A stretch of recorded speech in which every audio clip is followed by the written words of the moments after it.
I speak to you for the first time as Prime Minister in a solemn hour for the life of our country, of our empire, of our allies, and above all, of the cause of freedom. A tremendous battle is raging in France and Flanders. The Germans, by a remarkable combination of air bombing and heavily armored tanks. While some in this country dreaded your appointment, none. Hardly seems like there's a war on at all. None dreaded it like Adolf Hitler. Whomever can strike fear into that brute heart is worthy of all of our trust. We shall work together. You shall have my support at any hour. Your Majesty. Mr. Churchill. Beat the buggers. I have nothing to offer but blood, toil, tears, and sweat. We have before us an ordeal of the most grievous kind. Go to bed, Pig. You must sleep. Our policy is to wage war. For without victory, there can be no survival. At all costs, no survival. The German army controls every transport except Dunkirk here and Calais here to the west, where the garrison under Brigadier Nicholson is roaring fire and delaying the German advance on Dunkirk. At both points, our troops are encircled. Now, we are still trying to clear Dunkirk harbour of wrecked ships so that we can then land the boats we need to get our boys off those beaches, but the request for civilian boats, Bertie, was not a request. It was an order! Admiral, initiate Dynamo, and may God watch over them all. Our entire army is about to be wiped out. Towns must be struck. Belgium has fallen. Where's the bloody Air Force? France will soon follow suit. You once gave me some advice. Perhaps I can give you some. This is it. Go to the people. Let them instruct you. Quite silently. They usually do. But tell them the truth, unvarnished.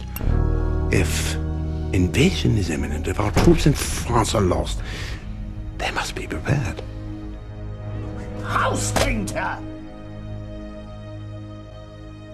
I have thought very carefully in these last days whether it was part of my duty to consider entering into negotiations with that man. The Prime Minister. Now, let me ask you something that's been weighing on my mind. Perhaps you can provide me with an answer. You, the British people, what is your mood?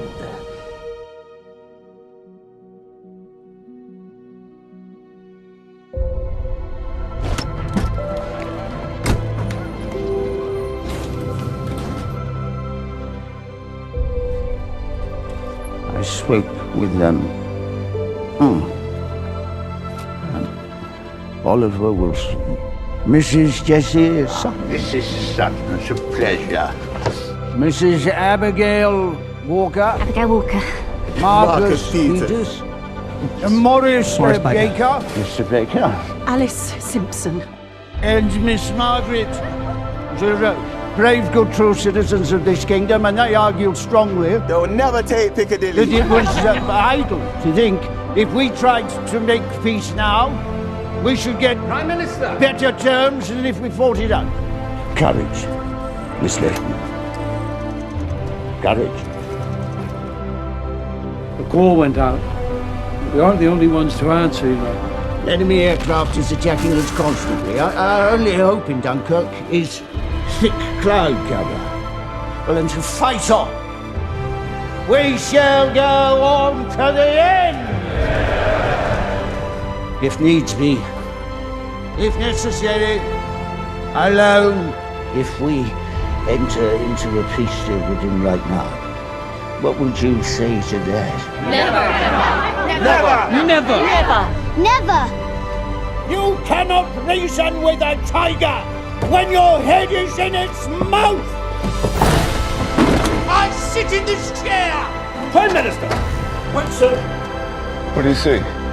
Together in their cause and in their need, will defend to the death. Home. We shall fight in France. We shall fight on the seas and oceans. We shall fight with growing confidence and growing strength in the air. We shall defend our island, whatever the cost may be. What just happened? We shall fight on the beaches. We shall fight on the landing grounds. We shall fight in the fields and in the streets. We shall fight in the hills. We shall never surrender!